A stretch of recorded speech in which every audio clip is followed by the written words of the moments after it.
Caribbean আকাশে যুক্তরাষ্ট্রের স্থলজেট সমুদ্র মার্কিন যুদ্ধজাহাজ। আর ঠিক তখনই ভেনেজুয়েলার রাস্তায় ট্যাঙ্ক আর সৈন্যদের বজ্রধ্বনি। 25,000 সেনা মোতায়েনের ঘোষণা দিয়ে ভেনেজুয়েলা জানিয়ে দিল এবার তারা আর পিছিয়ে যাবে না। কেন এই সেনা মোতায়েন আর কি রাজনৈতিক বার্তা দিতে চাইছেন মাদুরো সরকার? সাম্প্রতিক সপ্তাহগুলোতে যুক্তরাষ্ট্র ক্যারিবিয়ানে সামরিক উপস্থিতি নাটকীয়ভাবে বাড়িয়ে তুলছে। ড্রাগ বিরোধী অভিযানের নামে পুয়ের্টো রিকোতে মোতায়েন করা হয়েছে অন্তত 10টি F-35 স্টেলথ ফাইটার জেট। সমুদ্রে মোতায়েন রয়েছে ডেস্ট্রয়ার, সাবমেরিন এবং বিশেষ বাহিনী। যুক্তরাষ্ট্র দাবি করছে এটি কেবল মাদক কার্টেল দমন অভিযান, কিন্তু ভেনেজুয়েলা এটিকে দেখছে সরাসরি সার্বভৌমত্বের হস্তক্ষেপ হিসেবে। এই চাপের জবাবেই প্রেসিডেন্ট নিকোলাস মাদুরো ঘোষণা করেছেন, আমরা নীরব দর্শক নই, আমাদের তেল, আমাদের সীমান্ত, আমাদের আকাশ সবকিছু আমরা রক্ষা করব। ঘোষণার পরপরই সীমান্ত ও কৌশলগত এলাকায় মোতায়েন করা হয়েছে 25,000 সেনা, যেখানে আগে এই সংখ্যা ছিল মাত্র 10,000, এখন প্রায় 3 গুণ বৃদ্ধি পেল। এই সেনারা বিশেষভাবে দায়িত্ব পেয়েছে সীমান্তবর্তী অঞ্চল রক্ষা, গুরুত্বপূর্ণ তেল ও গ্যাস অবকাঠামো পাহারা এবং সম্ভাব্য মার্কিন অনুপ্রবেশ প্রভাবিত করা।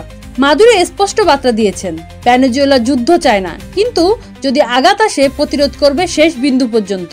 এই বক্তব্য কেবল সেনাদের উদ্দেশ্যে নয়, বরং সরাসরি ওয়াশিংটনের উদ্দেশ্যে। রাজনৈতিক বিশ্লেষকরা বলেছেন এই সেনা মোতায়েন মূলত দ্বৈত বার্তা বহন করেছে। একদিকে দেশের জনগণকে আশ্বস্ত করা যে সরকার দুর্বল নয়, অন্যদিকে আমেরিকাকে সতর্ক করা যদি তারা আগায় তবে প্রতিরোধ ভয়ঙ্কর হবে। মাঠে শুধু সেনা নয়, আকাশেও ভেনেজুয়েলার শক্তি প্রদর্শন শুরু হয়েছে। সম্প্রতি তাদের F-16 যুদ্ধবিমান মার্কিন নৌজাহাজের উপরে প্রভোকেটিভ ফ্লাইওভার করছে। পেন্টাগন একে বিপজ্জনক উস্কানি বললেও ভেনেজুয়েলার সামরিক বাহিনী দাবি করছে এটি ছিল আমাদের আকাশসীমার নিয়মিত টহল। এমন দৃশ্যই প্রমাণ করেছে উভয় দেশের মধ্যে আকাশ এবং সমুদ্রের টানাপোড়েন এখন সীমান্ত রেখা অতিক্রম করতে শুরু করেছে। এদিকে আন্তর্জাতিক মহলে উঠছে নানা প্রশ্ন।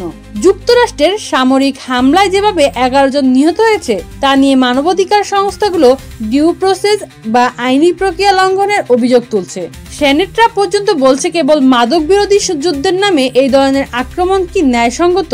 ভেনেজুয়েলা এই পরিস্থিতিকে আন্তর্জাতিক প্ল্যাটফর্মে তুলে ধরতে চাইছে, যাতে যুক্তরাষ্ট্রকে চাপের মুখে ফেলা যায়। 25,000 সেনা মোতায়েন স্পষ্ট বার্তা দিয়েছে ভেনেজুয়েলা, তারা প্রস্তুত। কিন্তু প্রশ্ন হচ্ছে, এই সামরিক প্রদর্শনী কি কেবল প্রতিরোধের বার্তা, নাকি দুই দেশকে ঠেলে দিচ্ছে এক অনিবার্য সংঘর্ষের দিকে? বিশ্ব এখন তাকিয়ে আছে ক্যারিবিয়ানের উত্তাল সাগরে সামরিক মহড়া থেকে কি জন্ম নেবে এক নতুন যুদ্ধের অধ্যায়।